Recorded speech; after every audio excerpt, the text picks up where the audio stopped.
De acá en más, con María O'Donnell. un tutorial para tiempos complejos. Bueno, durante las últimas horas, Javier Milei estuvo tuiteando, dado el verano financiero y el hecho de que los dólares paralelos, el dólar blue y los dólares en realidad financieros siguen a la baja, está entusiasmado retuiteando a gente o algunos periodistas o opinadores, lo hizo antes con Horacio Rodríguez Larreta y demás, ahora contra María Laura Santillán una vez más, porque entrevistaron a personas que en la previa de la campaña, dice, se está cumpliendo un año, el momento en el cual Milei empezaba a surgir como una figura muy competitiva en la política, decían que con Milei presidente el dólar se iba a ir a 7.000 pesos. Entonces él lo pone como está a 1.200 cuando decía que iba a estar a 7.000. Claro que ahí hay un hecho muy relevante que Javier Milei omite, que es el hecho de que él decía que iba a dolarizar y Javier Milei no dolarizó, con lo cual cambian mucho las circunstancias. Si él hubiese hecho lo que decía que iba a hacer, bueno, ahí es otra pregunta, ¿qué pudo haber pasado? Pero eran escenarios en los cuales se especulaba con qué podía pasar con una dolarización de un día para el otro, con un banco central que tenía reservas negativas, como él mismo admite. Y esa es la razón por la cual la falta de fortaleza del Banco Central, la razón por la cual Milei mantiene el cepo cambiario. Esa es una de las cuestiones en las cuales Milei ha cambiado significativamente respecto de lo que había dicho en campaña, que iba a dolarizar y que no iba a mantener los controles. Bueno, eso cambió radicalmente su postura y de hecho pasa lo contrario, que son los inversores y los mercados reclamándole que, y el Fondo Monetario Internacional sobre todo, que libere los controles del tipo de cambio, la intervención en el tipo de cambio, y Milei resistiéndose diciendo que no están dadas todavía las condiciones para que eso ocurra. En lo que sí está avanzando, tal cual como había dicho en campañas, en otros aspectos. Si bien él dijo voy a hacer un ajuste y no lo va a pagar la casta, y vemos que efectivamente, y de eso se tratan los dos vetos recientes, uno de la ley de movilidad jubilatoria y el otro de la ley de financiamiento educativo, que tiene que ver con que, bueno, si hay un ajuste extraordinario, como el que le decían que iba a ser incapaz de hacer, pero esto no recae sobre la casta, a menos que entendamos como casta a los jubilados de la mínima y los docentes y no docentes universitarios.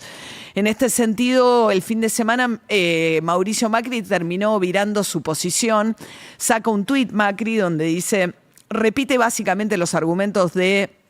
el gobierno nacional, donde pone por delante supuesto incumplimiento, falta de rendición de cuentas de parte de los fondos universitarios, cosa que le contestó a la Universidad de Buenos Aires diciendo que no es cierto que la última rendición sea del 2015, porque la última fue de la Auditoría General de la Nación el año pasado para el caso de la UBA, y plantea que en realidad, después dice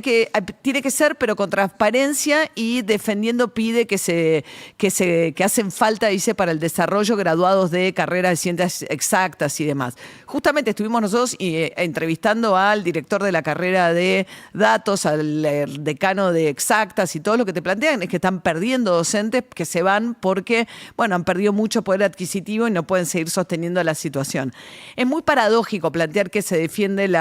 o muy cínico, plantear que estás defendiendo la educación pública cuando en realidad no defendés su principal recurso, que es el capital humano, que tiene que ver con, no es un pedido muy revolucionario ni muy loco el que están haciendo, sino que es que los salarios cubran la inflación de este periodo, nada más. No hay nada mucho más desestabilizador ni de, ¿cómo se llama?, degenerados fiscales.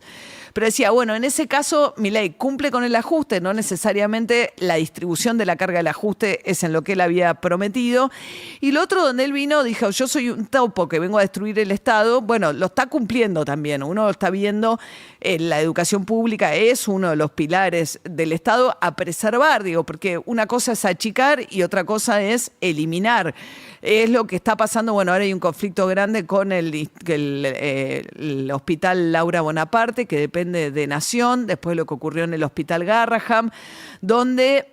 planteando que hay una estructura demasiado grande para la atención que brinda, plantea directamente el cierre del hospital. Son 615 trabajadores, a los cuales uno puede pensar que más allá de la estructura interna del hospital. Me parece que el Hospital Garrahan es un hospital que tiene un prestigio y un peso dentro de la estructura del sistema de salud distinto al que ha logrado en este tiempo el Bonaparte, pero sigue siendo el único hospital de atención público a problemáticas de salud mental y de adicciones, con lo cual, en un país donde hay poquísimos lugares donde atender adictos, especialmente los que están afuera del sistema de salud, de la posibilidad de pagarse un lugar privado, cerrarlo en lugar de reformularlo si lo que estás planteando es que funciona mal, y hecho con mucha crueldad, además, porque se hace un anuncio que después, por ahora, hay mucha incertidumbre y no se sabe hacia dónde va exactamente. Y bueno, y lo otro que se ve, donde vemos un Milei que sí cumple, digamos, con llevar al extremo las promesas que había tenido en campaña, tiene que ver con la desregulación de los servicios,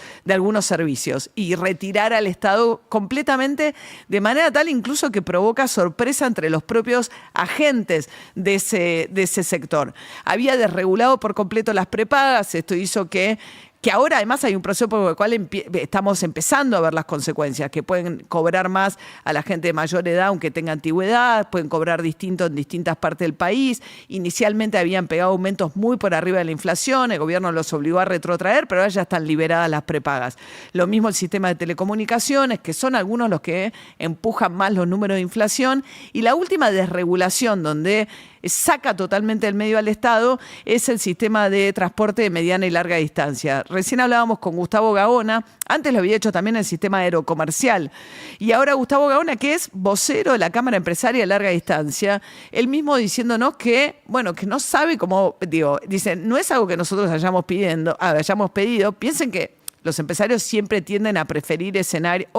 mayoritariamente, uno puede pensar que hay empresarios que tienen el subsidio del Estado, pero no es este el caso. Y dice, siempre tienden a preferir que el Estado desregule al máximo posible. Pero dice, ojo que desregulan hasta tal punto, en este caso, el sistema de transporte de mediana y larga distancia, que puede pasar que un monotributista saque la licencia a conducir y salga a competir en la venta de pasajes. Donde además lo que acaba de ocurrir es que, como no hay más regulación en un país tan grande como la Argentina, hay 1.600 destinos, muchos de los cuales no son rentables. Y la gran pregunta es quién va a cubrir esos lugares que no son rentables en ausencia total de la obligación por parte de las empresas, ya que no va a haber ningún otro requisito que no sea inscribirse en un registro para poder prestar los servicios de mediana y larga distancia.